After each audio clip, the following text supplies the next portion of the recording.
এজন্য বলে যুবক ভাইরা মসজিদে আগে আসবাই, বাড়ি থেকে রওনা হইয়া হেঁটে হেঁটে মসজিদে আসবার সময় আবার আল্লাহ ডাক দেয় যে মানুষ মসজিদের দিকে রওনা হয় নামাজ পড়ার উদ্দেশ্যে। আমি আল্লাহ তার কদমে কদমে গুনাহ মাফ করি আর কদমে কদমে সওয়াব দান করি। সুবহানাল্লাহ। বিশেষ করে জুমার দিন আল্লাহ বড় দিন একটা বানাইলেন। জুমার দিন আল্লাহ পাক জুমার দিন বানাইলেন। জুমার দিন আল্লাহ পাক গরিবের হজের দিন বানাইলেন। যে হজের দিন মানুষ হজ করার জন্য মক্কা মদিনা যায় 5 লক্ষ 6 লক্ষ টাকা খরচ করিয়া, আবার আল্লাহ দেয়া হয় তাদের সামর্থ্য নেই, সাধ্য নেই, তোমরা আমার বাড়ি আসা লাগবে না, তোমরা আমি আল্লাহর ঘরে যাই, আমি আল্লাহকে স্মরণ করো, জুমার দিন নামাজ পড়ো, আমি আল্লাহ তোমার আমলনামার মধ্যে একটা কবুল হজের সওয়াব দান করে দেব। সুবহানাল্লাহ। এজন্য আমরা জুমার দিনে আসতাম বা জুমার দিন ছাড়াও 5 ওয়াক্ত নামাজ আমরা পড়তাম।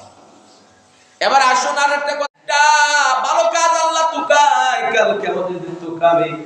এজন্য বলি অনুরোধ করি বাবা, হাতে ধরি পায়ে ধরি, ওলিয়া ওলিয়া বিরোধিতা করিও না। যেমন আপনাদের এই জায়গায় তো শুয়ে আছেন বিস্কুটি রহমাতুল্লাহ আলাইহি, কত বড় আল্লাহর এক ওলি, সুবহানাল্লাহ। তারা এমনি ওলি হইছে নি, এমনি তো শুয়ে আছে না, কত কষ্ট করেছে, রাতের পর রাত কষ্ট করেছে, দিনের পর দিন কষ্ট করেছে। আর একজন শুয়ে আছে আলালপুর বদরপুর রহমাতুল্লাহ আলাইহি শুয়ে আছেন আমাদের সাহেব কিবলা রহমাতুল্লাহ আলাইহি ফুলতুরি দরবার শরীফ, আল্লাহর ওলি সাহেব কিবলা ফুলতুরি রহমাতুল্লাহ আলাইহি শুয়ে আছে। এরা তো এমনি ওলি হয় নাই, শাহ জালাল এমনি ওলি হয় নাই, শাহ ফরাত এমনি ওলি হয় নাই, বরফির আব্দুল কাদের জিলানী এমনি বরফির হয় নাই। তারা বরফির হইছে আল্লাহর পাওয়ারে, আমার আল্লাহর ডাকে, আল্লাহর তারা ডাকছে বেশি বলে, আল্লাহর তারা বড় বেশি করে মহব্বত করেছে, দুনিয়ার সমস্ত লোভ লালসা ছেড়ে দিছে, আমার আল্লাহ তাআলারে বন্ধু বানাইয়া দিছে।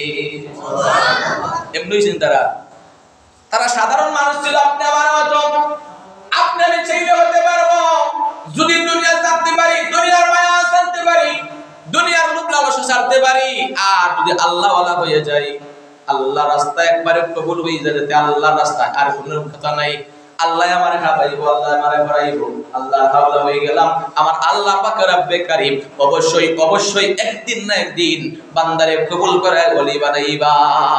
সুবহানাল্লাহ। আপনি আমার মাহজাবের ইমাম,